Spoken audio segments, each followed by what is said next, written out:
Today she will discuss the most recent progress on semi-analytical models of galaxy formation and evolution, as well as their open questions. So let's welcome Gabriella to Heidelberg. Thank you. Thanks a lot. And I leave you the podium. Thanks for the welcome.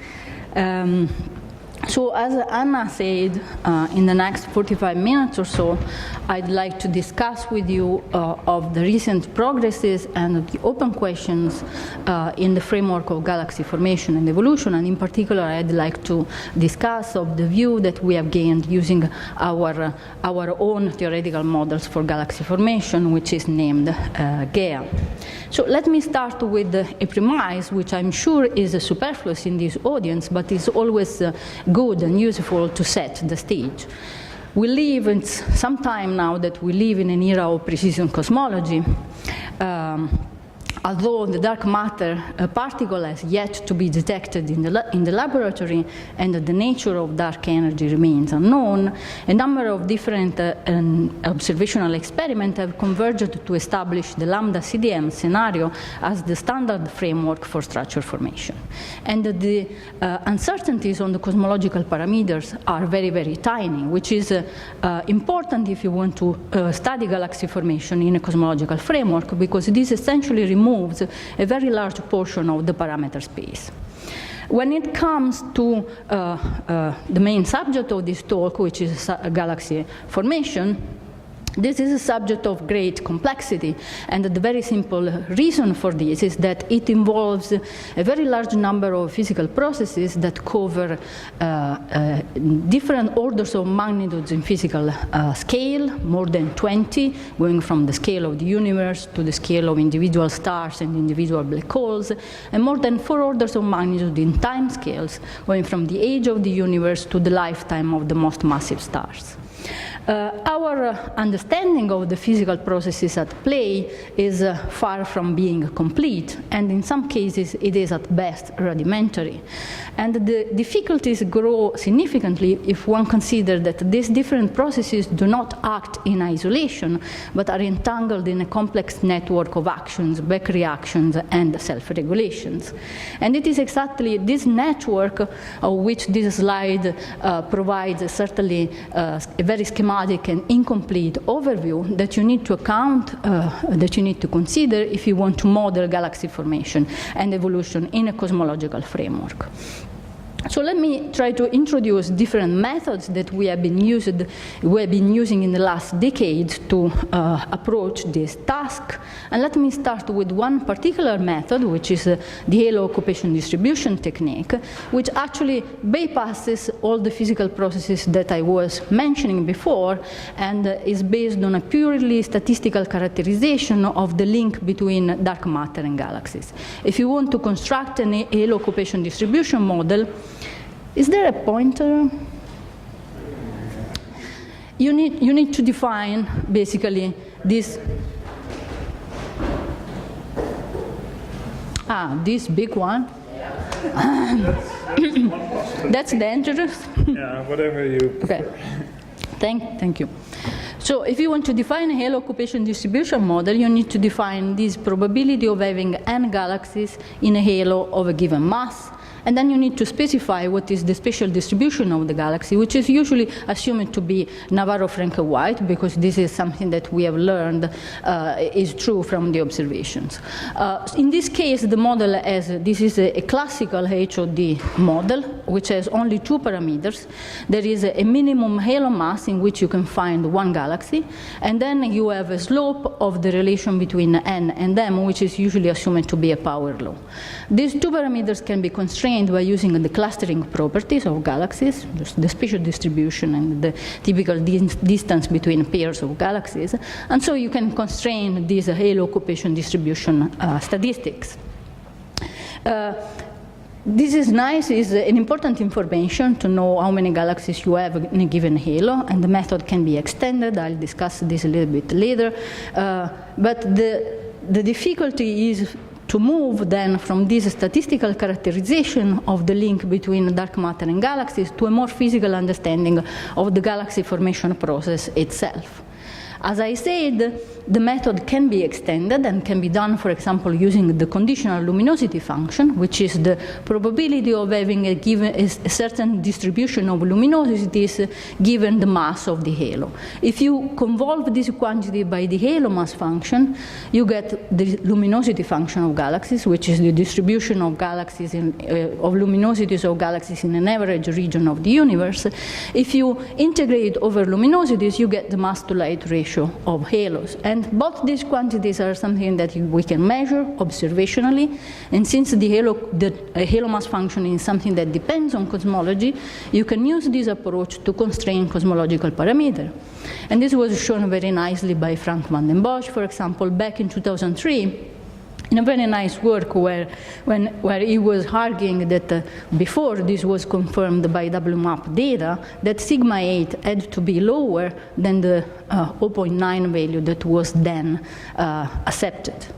There is another important limit of the halo occupation distribution technique, which is the fact that it doesn't account for what in the jargon it is considered is named the assembly bias, which is the fact that the halo content, the galaxy content of a halo depends on the environment of the halo. This is something that is now well known and well accepted, is demonstrated using numerical simulations. This is, for example, a result by GAEA and collaborators based on the Millennium simulation. This is the two-point correlation function of halos in different mass bands, going from the lowest mass, this is about 10 to the 11, to the largest halos, this is more than 10 to the 13 solar masses. And this, the dashed black line is all the halos in that given mass bin. The red and the blue are the oldest, the 20% oldest and 20% youngest halos, where the age of the halo here is defined as the time when 50% of the mass is already, of each halo is in place. We can change the definition. The result doesn't change so much. You see that the oldest halos have a stronger clustering signal than the younger ones. And this is more important for the lower mass halos, which also explains why this result, which was something expected, was people could not find this result a decade before the Millennium simulation came up. People were already looking for that. Another very direct approach to model galaxy formation in a cosmological framework is, of course, to use hydrodynamical simulations. And the big advantage here is that you have an explicit description of the gas dynamics. As a tool to study galaxy formation and evolution, however, one needs to consider that computational times are still quite demanding, especially if you are interested in large cosmological volumes and if you want to achieve the high resolution that is needed to have convergent results. We have a few spectacular examples of cosmological simulations, or hydrodynamical cosmological simulations available. One is a local example, which is the Illustris simulation. But one limit that is important to consider is that when you use hydrodynamical simulation, you still need to resort to subgrid physics, to what is called the subgrid physics, to model the physical processes that are at play.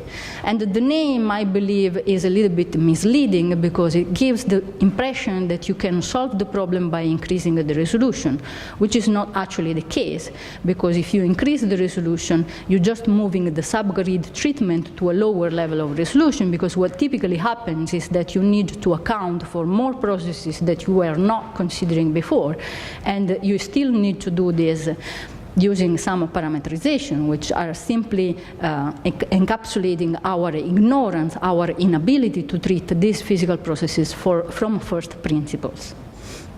Another method, which is the method I will focus on for the rest of the talk, is provided by the so-called semi-analytic models. In this case, the baryonic physical processes are modeled using simple yet physically and observationally motivated prescriptions that describe how stars form from dense molecular clouds, how feedback affects the interstellar medium, etc. The big disadvantage is that you are losing the explicit description of the gas dynamics in this case, but the advantage is that the computational times are very limited with respect to to hydrodynamical simulations, which means that this method provides a very efficient way to analyze the relative importance of different physical processes, and you can explore the parameter space very quickly.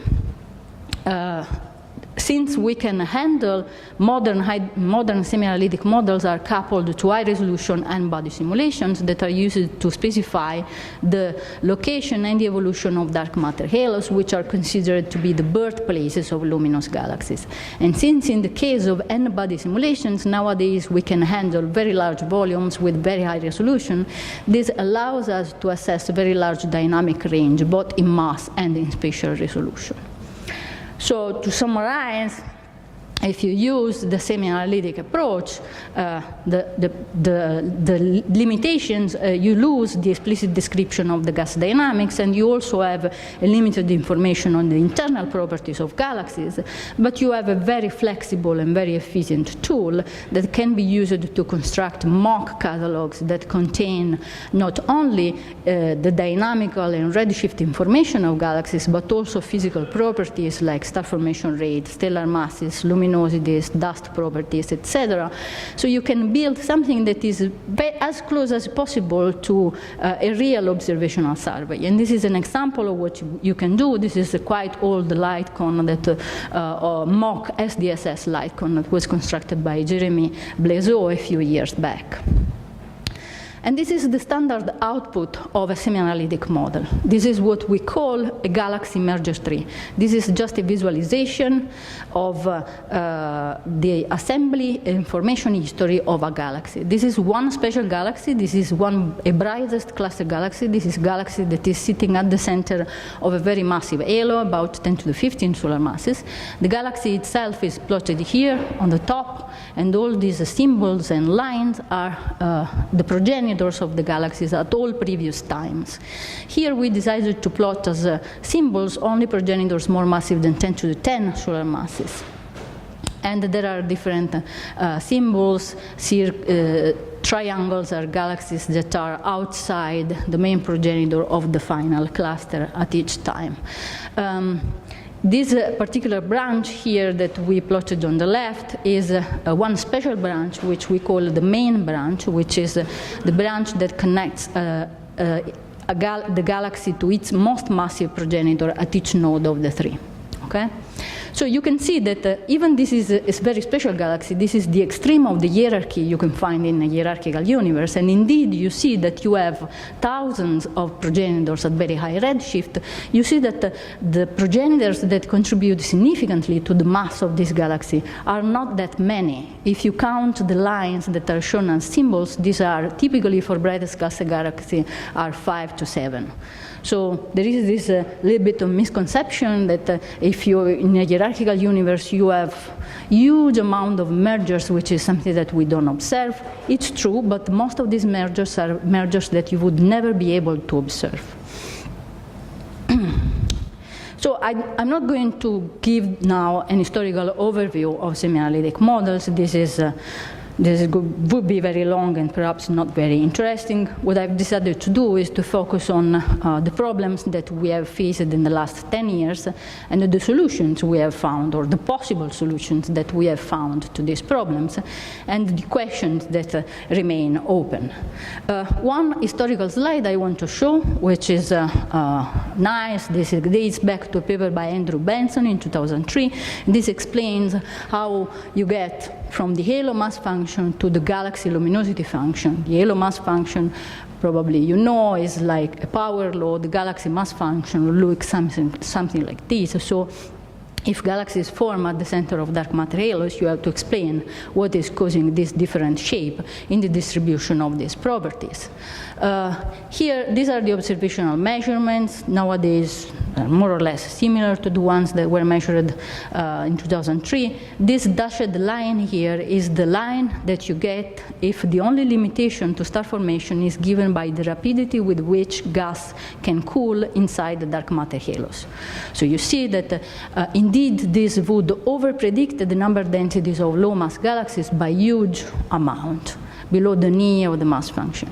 You can you can solve this problem by introducing a proper treatment for stellar feedback, which is the process that is decreasing the number density below the knee of the mass function.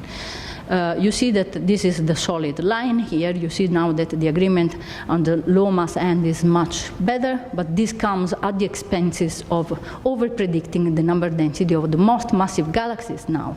And this is because the gas that is ejected from the low mass systems is going to be reincorporated onto the parent halo at some time later, and this gas can cool onto the central galaxy and form new stars. This problem is, in current models, this problem would be even more exaggerated because of a different cosmology with respect to 2003. But this problem is nowadays solved by claiming that there is a limitation to the cooling inside massive halos, which is probably given by AGN feedback. Now let's go to the problems that we have tried to solve in the last 10 years. And the first problem started in 2006, more or less. This is the new generation of semi-analytic models that were doing much better work than all the previous models that were published. This is the Croton et al. Semi-analytic model, and this is a comparison between SDSS and predictions from this model carried out by Simone Weinmann in 2006. This is showing the fraction of active galaxies split between central and satellite. SDSS is here on the top. Semi-analytic models are here at the bottom. You see that for central galaxies, it's not so bad, more or less is in the same, let's say, is in quite good agreement. For satellite galaxies, there is a huge under-prediction of galaxies that are active, that are actively forming stars, at all luminosities, at all stellar masses. And it was soon realized that this was a very common problem. It was basically found for all the semi-analytic models that were in the literature those years, including also hydrodynamical simulation. Now, when this problem came out, basically all community thought, well, this is a problem with the satellite, so this has to do with the way we treat the satellite galaxies. And we know that with the satellite galaxies, we do something very simple. For example, what we do is that, as soon as a galaxy becomes a satellite, we instantaneously remove this hot reservoir that is associated with the infalling galaxies. If the reservoir can be there for some time longer, maybe this gas can cool, and maybe the gas can form more stars, and so the galaxy can be active for a longer time. This is true to some level. So most of what happened was that most of the people working on semi-analytic models tried to implement a better treatment of this stripping of the hot gas reservoir. This was giving better result, but the agreement was still not excellent. This is, for example, shown in this. This plot here is showing now the fraction of quiescent satellite instead of the fraction of active. It's just 1 minus. And this is these are observational estimates based on SDSS. These different panels correspond to different stellar mass. This is the fraction of quiescent satellite galaxies. This is a function of halo mass. And these shaded regions here are predictions from a semi-analytic model by Guo and collaborators back in 2010. So you can see that the agreement is not so bad for the most massive galaxies, but you significantly overpredict the fraction of passive galaxies at all massive mass bins, and the problem becomes more severe when you are at the center, in the very central region of halos. This is a different model. This is these different lines here, yellow and blue, are for, and also the green. These are different semi-analytic models. This is the Munich rendition by Bruno Enriquez, I think, and this is the Durham semi-analytic model. And there is here, you can see also the Eagle simulation, results from the Eagle simulation. So you see that none of this model performs really well. In particular, for the low-mass galaxies, you see that all of them, including the Eagle simulation, overpredict significantly the fraction of passive galaxies. I couldn't find a similar plot for the Illustris simulation. So I don't know how this simulation performs in this respect. It would be interesting to do this detailed comparison. There was one other problem with galaxies, with low-mass galaxies, that was identified early on, and I decided to choose another paper by Simone Weinmann back in 2012 this time, and this is the number densities of galaxies in a specific stellar mass bin. These are observational measurements, and these are predictions by different semi-analytic models, different simulations, also using different cosmology, for example, warm dark matter, which is expected to reduce the power at small scales and therefore reduce the number of low-mass galaxies. And you can see that there is a problem here of over-prediction of these galaxies at basically all time but zero, which is the point that is usually used to fine-tune the model. The problem is that in the models, in the simulation, the formation in the assembly history of these galaxies is parallel to that of the halo at all masses, while the observations suggest that this parallelism has to be broken at some point. But this is something that has not been encapsulated in the feedback prescriptions that we have been using so far. Now, if we say we have too many galaxies, well, maybe we can do something, maybe in the semi-analytic model at least. Most of the semi-analytic models that were used then were not including stellar stripping. And maybe also our merging prescriptions, our merging timescale can be improved.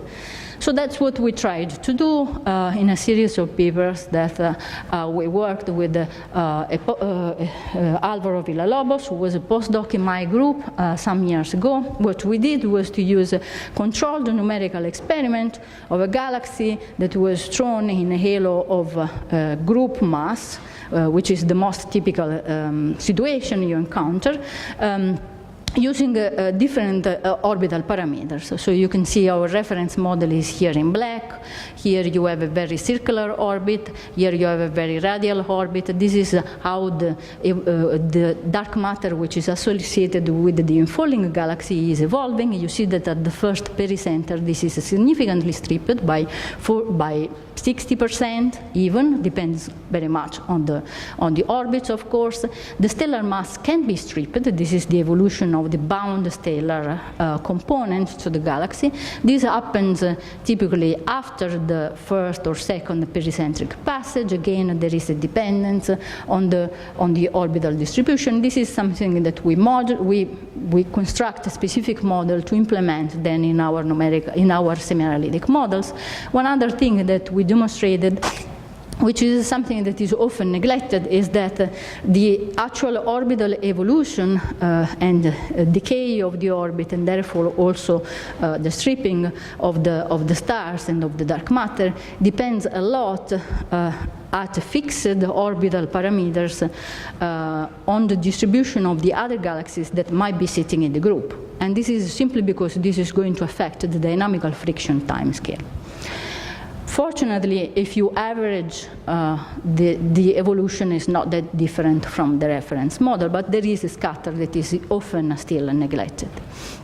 So as I said, we used this to implement prescriptions for stellar stripping in our semi-analytic model of galaxy formation. And while this is a channel to form the intracluster light, that is observed in massive galaxy clusters, you still have an excess of stellar masses below the knee of the mass function.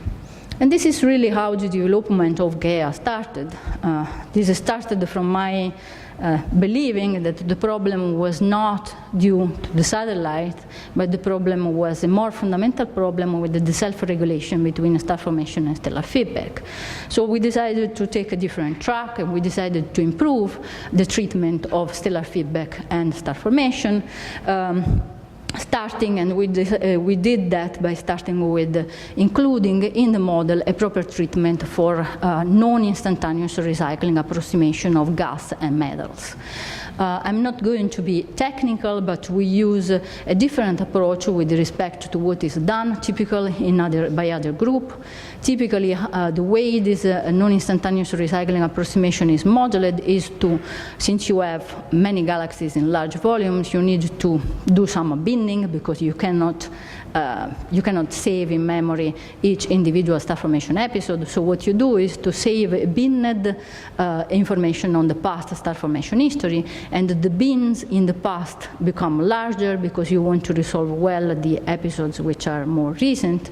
But this is exactly what you don't want to do if you want to treat properly the non-instantaneous approximation of the older stellar population. So what we do is the opposite. We save the information in the future. Basically, every time there is a star formation episode, we compute how much metal, how many metals, how many individual elements, how much gas you need, you would give back to the interstellar medium at any time in the future, and then we treat this as time proceeds. Our chemical enrichment model can reproduce, was tuned on simulations on the Aquarius simulations. These are simulations of Milky Way halos, and our model is able to reproduce the distribution of stars, metallicity distribution of stars in the disk, and also the relation between the metallicity and the luminosity of satellite galaxies down to the ultra-faint regime. And this one in particular is something that we didn't consider when we were tuning the model. So this is a real prediction from our model. Michaela Hirschman, who was a postdoc in my group a few years back, analyzed the effect of different models for stellar feedback, and she was able to identify a few schemes that were successfully reproducing the evolution of the galaxy mass function from redshift 0 up to redshift 3 or so. Sorry for the busy plot here. The models that were working better are the red lines and the orange lines, which has become since then our fiducian model. This is in part based on numerical simulations by Phil Hopkins' group. That's why it's called FIRE, though I have convinced myself that this decision was not really appropriate because of course you need to make some further assumptions in the model that are not given by the simulation. This model is going to become soon available from the new on the new database that Gerard Lemson is going to set up at Johns Hopkins Institute. So higher redshift, this was not something that we were looking at, so this is again a prediction from our model. This is the black line here is our oldest model, the red line is our new fiducial GAEA model, and you see that it does really decently well in reproducing the stellar mass function up to redshift 7 or so, and the cosmic history of star formation up to the redshift UF observational data, which is up to redshift 10 or so. It's nice to, nicely this model also predicts the decreasing importance of the dust attenuation with increasing redshift, which is in agreement, in qualitative agreement with what is expected from the observations, and in disagreement with different predictions from different semi-analytic models. The nice thing of our model is that since we have now a detailed description, a detailed treatment of chemical enrichment, the yield is no longer a free parameter of our model. This is the case in most of the models that you find in the literature. And it's nice that our model reproduces quite nicely the metallicity, the relation between the stellar metallicity and stellar mass as is observed in the local universe, but also the relation between the gas metallicity and the stellar mass, and also predicts an evolution of this relation as a function of redshift, which is something that this prediction of an evolution in the mass metallicity relation is the first time that is found in a theoretical model of galaxy formation. Our model also includes a better treatment of the partition of the cold gas between atomic and molecular hydrogen. I'm not going into the detail of this today, but the model reproduces nicely the scaling relations that are observed at redshift 0, and we are now using our model to build mock catalogs that are going to be used in preparation for SKA, for different SKA projects. The rest of the talk I'm going to discuss on one of the problems on the other problem, that is the properties of satellite galaxies, and in particular the fraction of passive or active satellites. Here you have the fraction of quiescent galaxies as observed from the SDSS. These are the squares for centrals and satellites, and these different lines here are the orange is our fiducial GAEA model. The other lines, the violet line is our old semi-analytic prescription, and you can see that this was over-predicting significantly the fraction of passive galaxies in passive satellites, which was basically 1 at all stellar masses. GAEA does much better, but at the lowest masses, where it still over-predicts the fraction of passive satellites. These other two lines are for variations of treatment of the satellite. These are variations from the violet scheme, where we assume we keep the hot reservoir associated with the satellite, and we have different methods to strip these satellites and suppress cooling. And you can see that you can decrease the fraction of passive satellites by quite some factor, and you can get even below this. So our idea is that what we are doing now is to improve this, to implement this modified treatment of hot gas stripping, and implement at the same time some cold gas stripping in the GAEA model to see if the improvements get even better here. One thing that we wanted to do is to understand why GAEA works better than the model that we had before in the first place. This is what is called the satellite quenching timescale. This is just the time that it takes for a satellite to suppress its star formation, to go from being an active central to a passive satellite. And these different gray regions here are measurements, observational estimates, while our GAEA model, again, is the orange points, and these are variations of our old feedback scheme. So what is the reason why GAEA works? The quiescent fraction is better reproduced in this model, essentially because of two reasons. We have not modified the treatment of satellite in GAEA, but we have modified significantly the treatment of stellar feedback. And what this does is that you have much more gas at the time the satellites are accreted, and the evolution of this gas is much slower. This can be seen better, I think, in this bottom panel that is showing the evolution of satellites that are accreted at more or less at the same time. And these are two different stellar mass beams today. And this is this dashed line here is the accretion time. So you see that before accretion, the gas increases, essentially because of cooling. The gas is increasing, and afterwards it decreases because there is no more cooling. So the gas content of the galaxies is regulated just by the balance between star formation and stellar feedback. And the rate at which the gas can be reheated in GAEA is much lower than our older reference model. So you can see, although the treatment of satellite is the same in this model, you can have a much slower decrease of the gas content that is associated with satellites in our new scheme. So I don't want to leave you with the impression that everything works. That's never the case, and this is not going to be the case ever, I think, because personally, I think it's very naive to believe that we can reproduce the beauty of the universe and all its different peculiarities in a computer. So I want to discuss the problems that we have, and this is one problem that we have.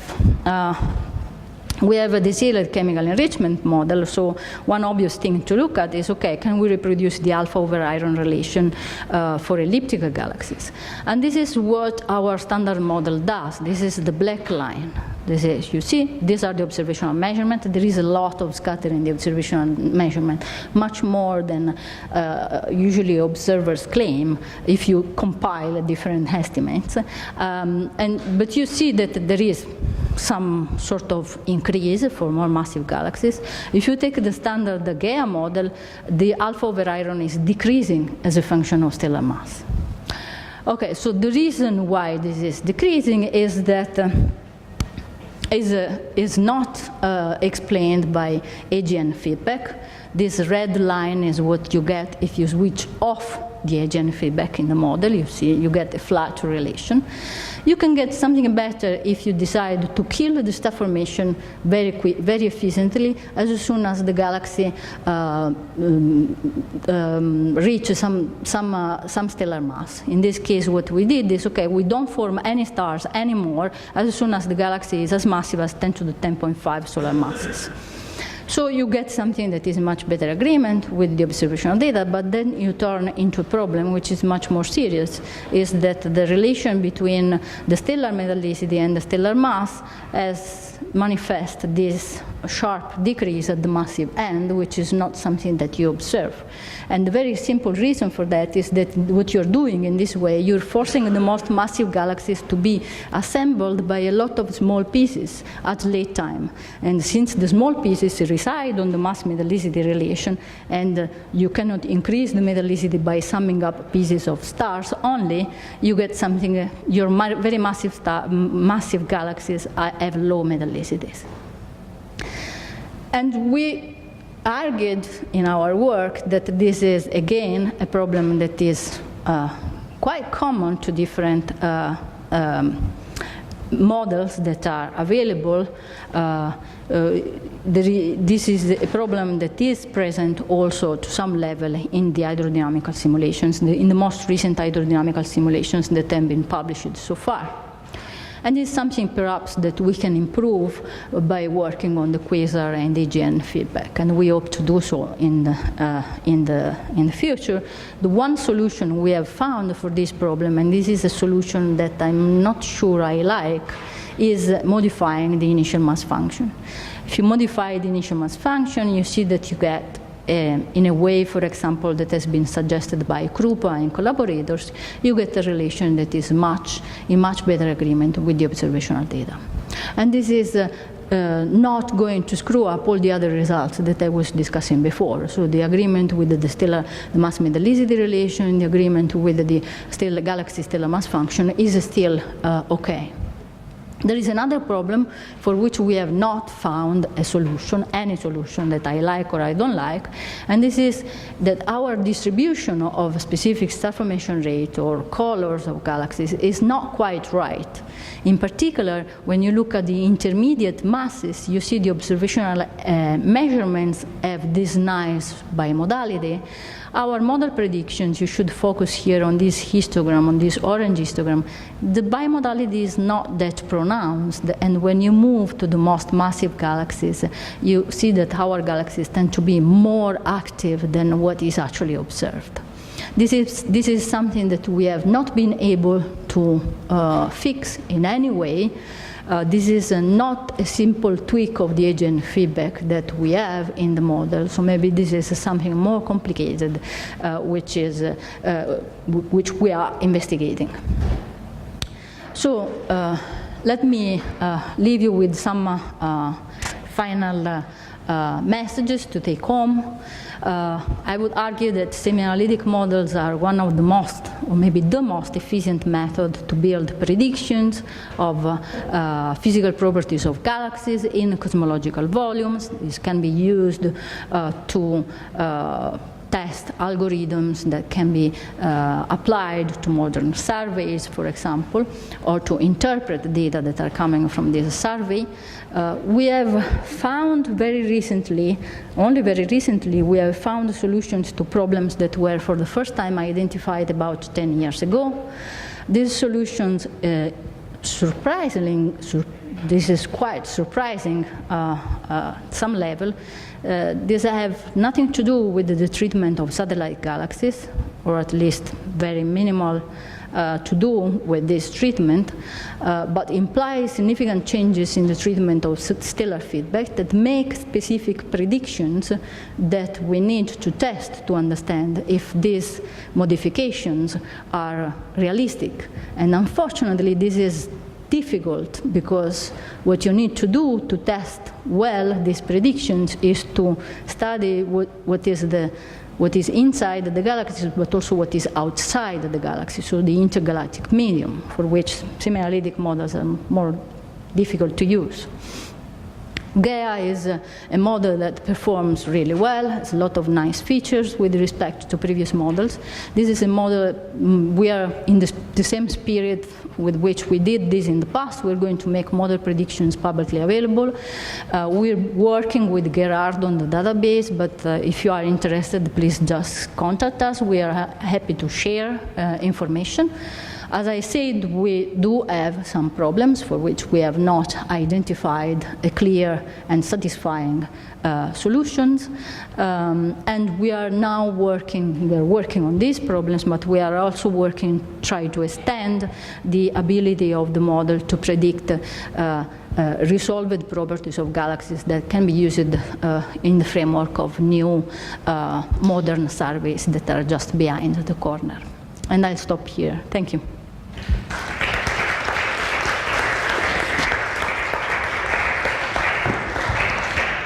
Thank you, Gabriella, for this very extensive, comprehensive review. Now you can breathe. I can drink. You can drink. Questions, Sebastian?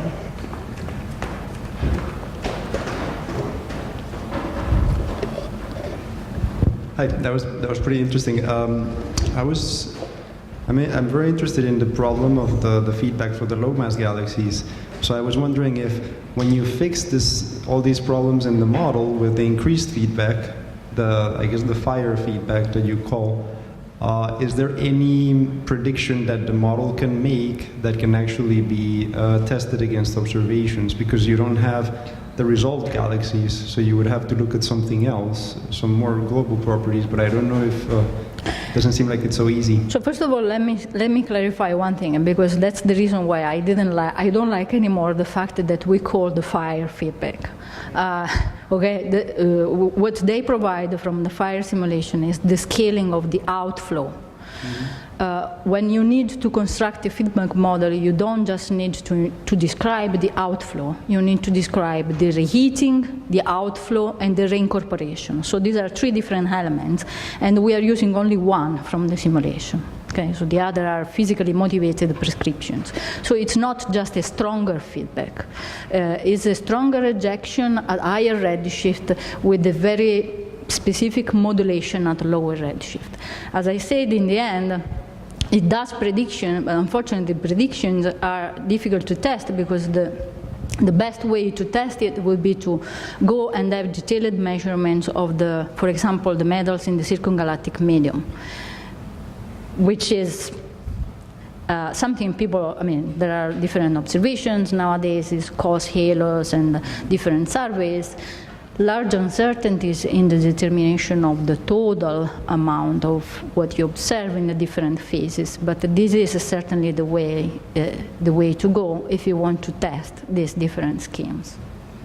Yeah, thanks. More questions?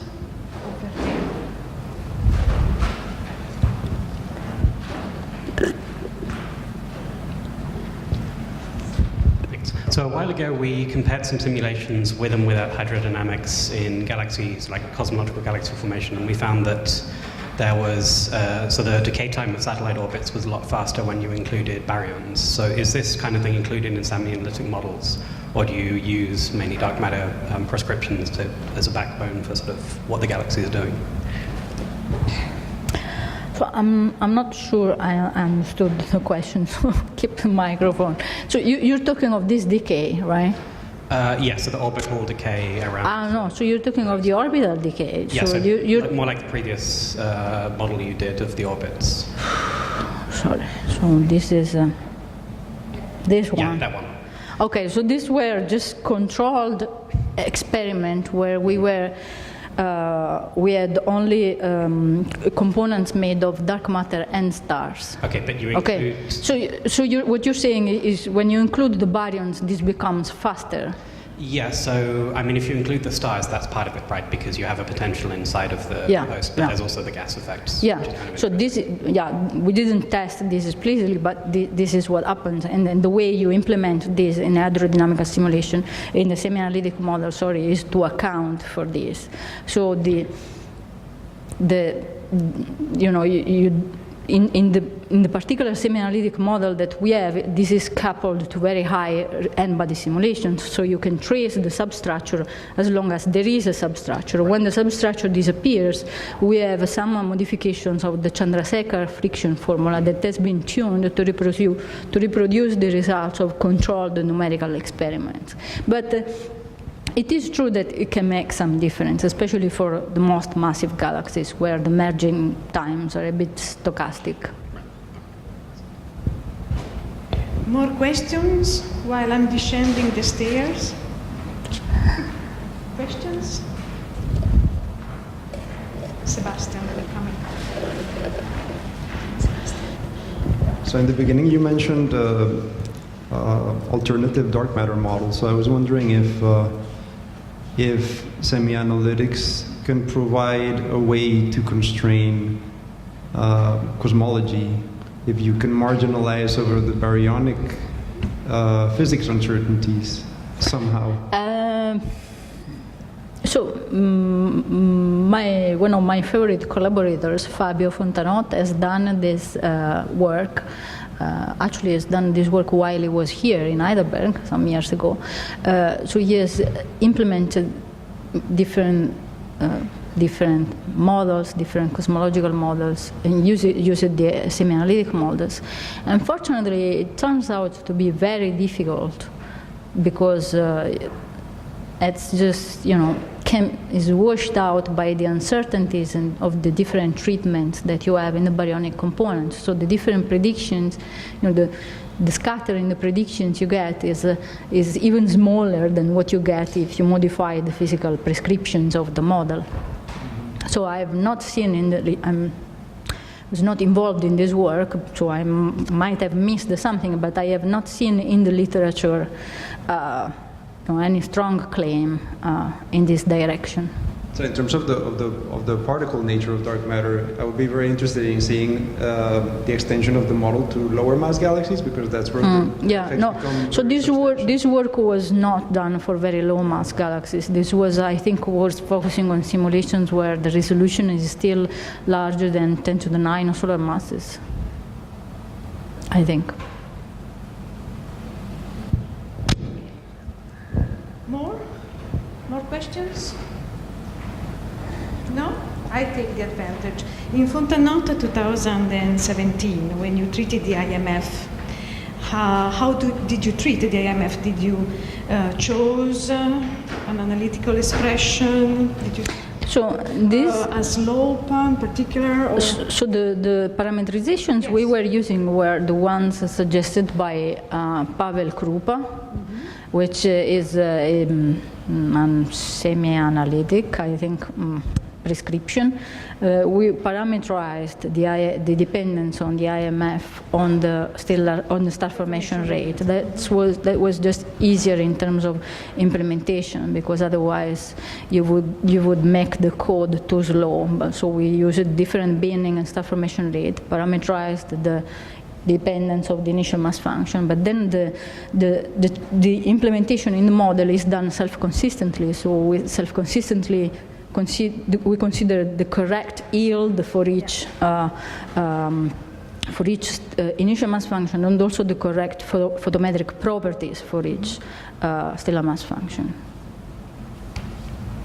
More questions? Doesn't seem the case. So before we thank Gabriella again, let me remind you that if you want to talk to her, we have drinks, pre-dinner drinks and dinner with our speakers. So if you are interested to join us, please stop by us here, okay? Thanks for staying with this very hot weather, Italian weather. Italian weather, okay, the survivors. All right, thank you very much, Gabriella, for this very nice, interesting talk and presentation. Thank you.